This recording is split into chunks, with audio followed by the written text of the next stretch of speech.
প্রিয় শিক্ষার্থীরা, তোমরা জানো ইতিমধ্যে আমাদের অনেকগুলো ক্লাস হয়েছে। তোমরা এই চ্যানেলে গিয়ে সেই ক্লাসগুলো দেখবে। আজকে আমরা ইংলিশ গ্রামার উপর একটি ক্লাস করব, সেটি হচ্ছে টেন্সের উপর। আসলে অনেকগুলো ক্লাস আছে, আমরা টেন্সের উপর শুধু একটা ক্লাস আজকে করব। টেন্সের কিছু ধারণা বা কিছু কথা আলোচনা হবে, কেমন? তো এখন আমরা কাজে চলে যাই।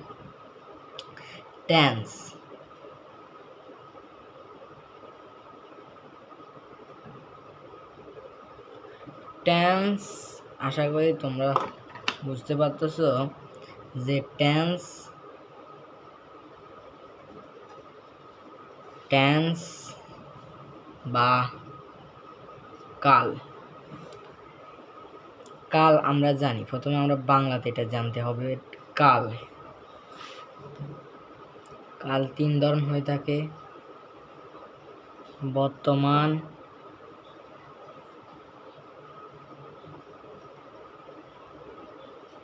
অতীত,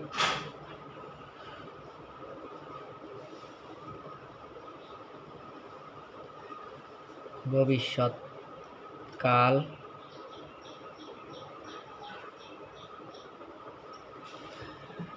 তাহলে কাল হচ্ছে 3 প্রকার, যেটাকে আমরা ইংলিশে বলি টেন্স। তাহলে এবারে আসি আমরা টেন্স, এটাই লিখব। এটা হচ্ছে প্রেজেন্ট, PESENT, টেন্স।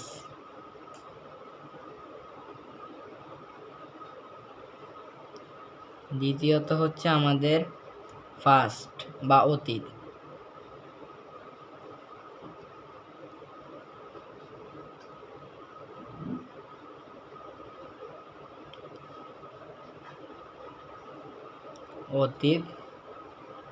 ফিউচার মানে ভবিষ্যৎ।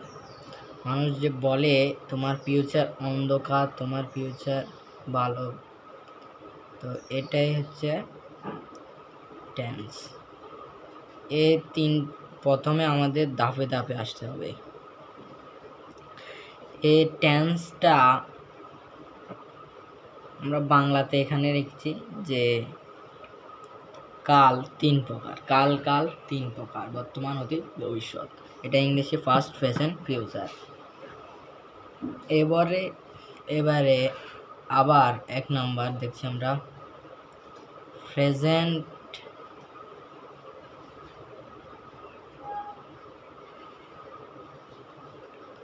Present tense. আবার 3 প্রকার। প্রেজেন্ট টেন্স আবার 3 প্রকার, 4 প্রকার। আমি সংক্ষেপে লিখতেছি, তোমরা বুঝে নিবে। আমি বলে দিচ্ছি: present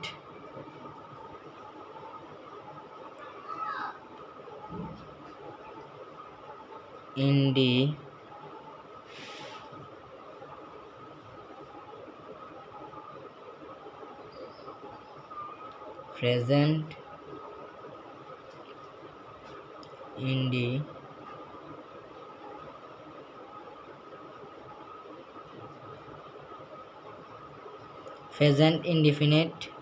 2 number present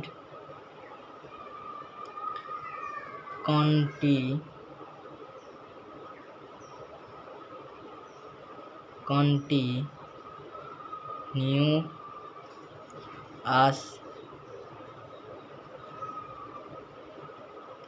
present perfect.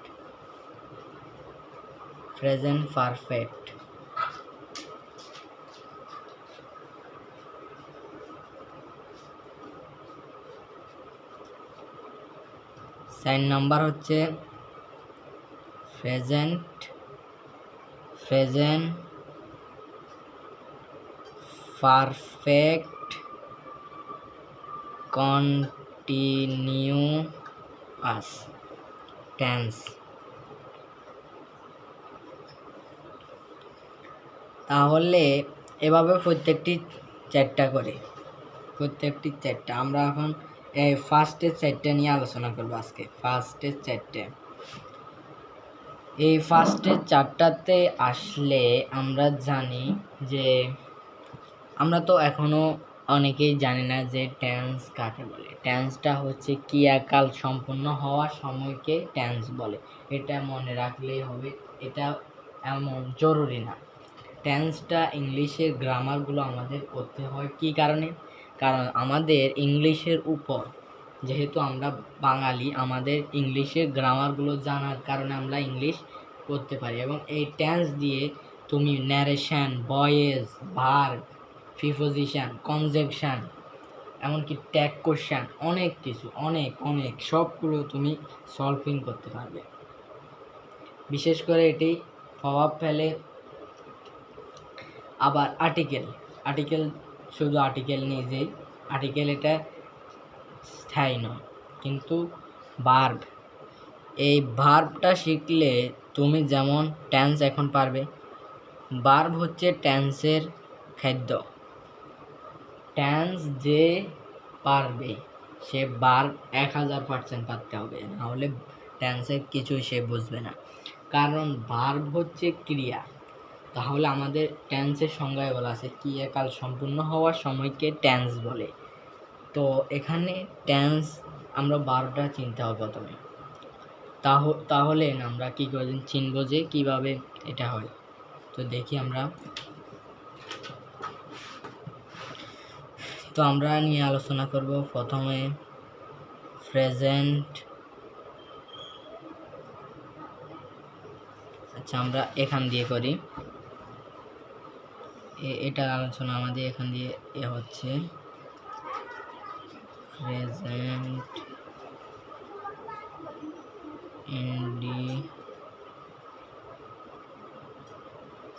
Present indefinite কাকে বলে?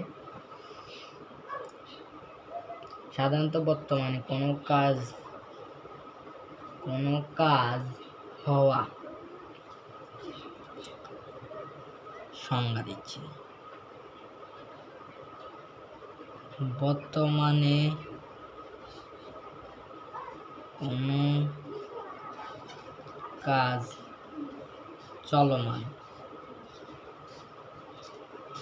তাকে প্রেজেন্ট ইনডিফিনিট টেন্স বলে। এখান দিয়ে আমি সংক্ষেপে লিখেছি বলে প্রেজেন্ট ইনডিফিনিট টেন্স। এবারে এটা দিয়ে আমি এখন এক্সাম্পল দেব। এক্সাম্পলটা হচ্ছে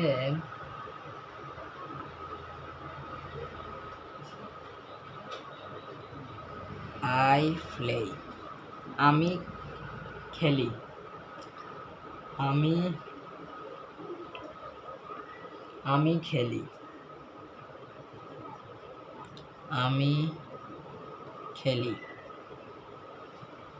বর্তমানে এই কাজটি চলমান। যদি বলতো আমার খেলা শেষ বা আমি খেলেছিলাম বা খেলতেছি,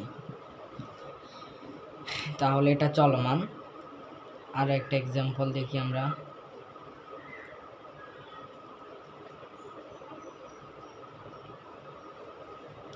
আই ইট রাইস,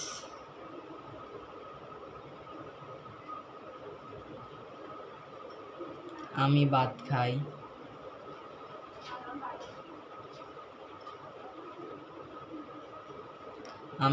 খাই।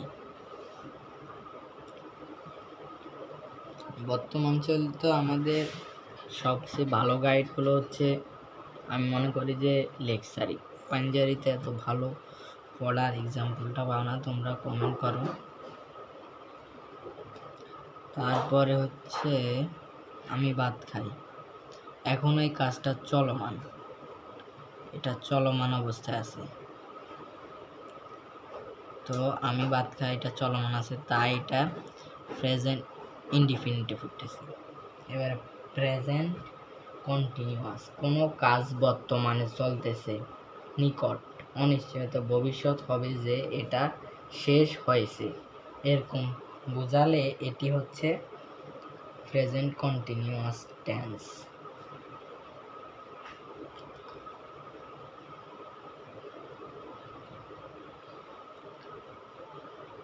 আর ইউ রেড আয়া আমরা লিখি, না লিখলে তো আবার বোঝা যাবে না। প্রেজেন্ট কন্টিনিউয়াস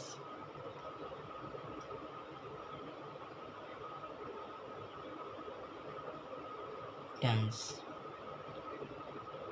সংজ্ঞা।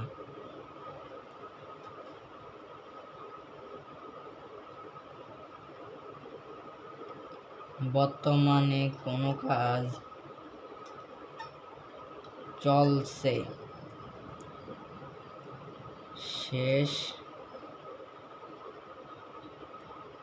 হবে, নিকট, অবস্থায় আছে, তাহাকে প্রেজেন্ট কন্টিনিউয়াস টেন্স বলে।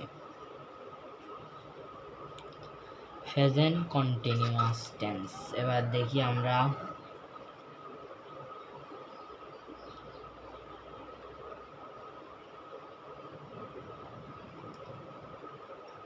আর ইউ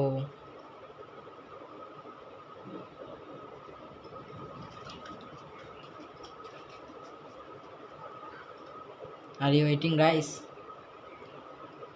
তুমি কি ভাত খাচ্ছ?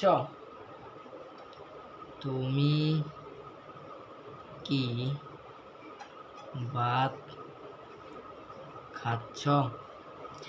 এবারে দেখো এখানে কিন্তু তুমি কি ভাত খাচ্ছ, এখনো খাইতেছে, খাচ্ছ। যদি বলতো খেয়েছো তাহলে এই কাজটা শেষ, সম্পূর্ণ হয়েছে, খাচ্ছ। ফর এক্সাম্পল, এটা হচ্ছে ফর এক্সাম্পল দিলাম। আর একটা করাবো আমরা, আর পরে আমাদের এই ক্লাসটি শেষ হবে, কারণ আমাদের প্রত্যেকটি ক্লাস মনোযোগ সহকারে জানতে হবে। তাই অল্প থাকুক, আমরা অল্প শিখবো, অল্প জানব, কিন্তু আমাদের সেটা বুঝে বুঝে করতে হবে। Present perfect tense.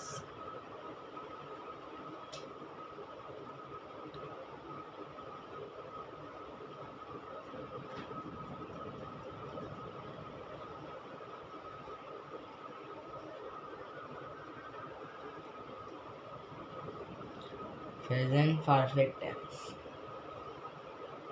কোনো কাজ বর্তমান কালে কিছুক্ষণ আগে শুরু হয়েছে, এইমাত্র শেষ হয়েছে। কিছুক্ষণ আগে শুরু, এইমাত্র শেষ। এইরূপ বোঝালে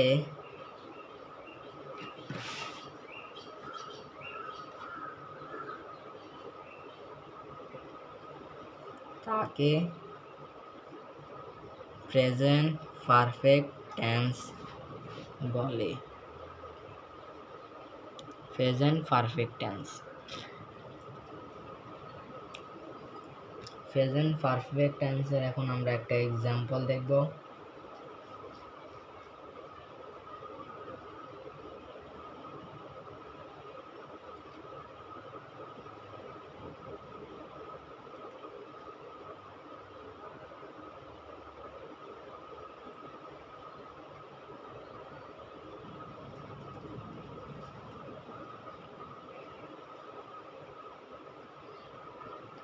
Have you are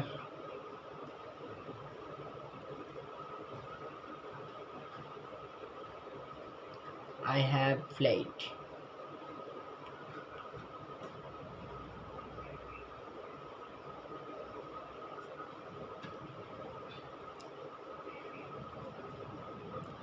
তোমাদের এখানে এই সংজ্ঞা অনুযায়ী একটা এক্সাম্পল দেওয়ার আগে একটা জিনিস আমাদের জানতে হবে, জানার জন্য সেটা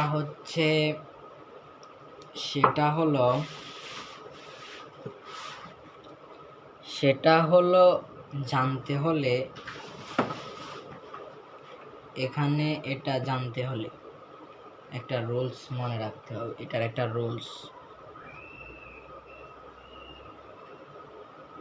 রুলসটা দিচ্ছি। এই রুলসটা আগামী ক্লাসে আমরা এরপরে এই নিয়ে আলোচনা করব। রুলসটা হলো সাবজেক্ট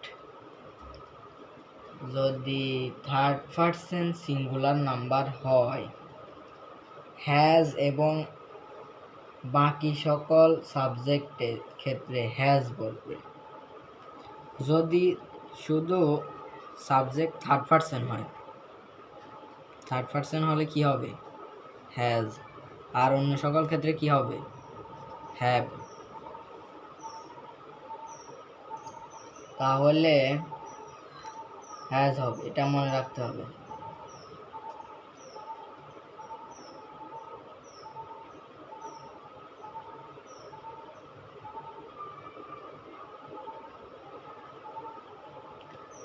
আবার এই সেন্টেন্সটিকে, এই বাক্যের প্রেজেন্ট পারফেক্টের কোনো একটি বাক্য দিলে সেটিতে যদি হ্যাভ অথবা হ্যাজ থাকে, সেখানে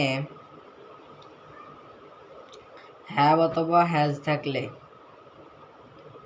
প্রথমে হ্যাভ অথবা হ্যাজ বসলে শেষে প্রশ্নবোধক চিহ্ন দিতে হবে। এটা হচ্ছে এটার সত্য।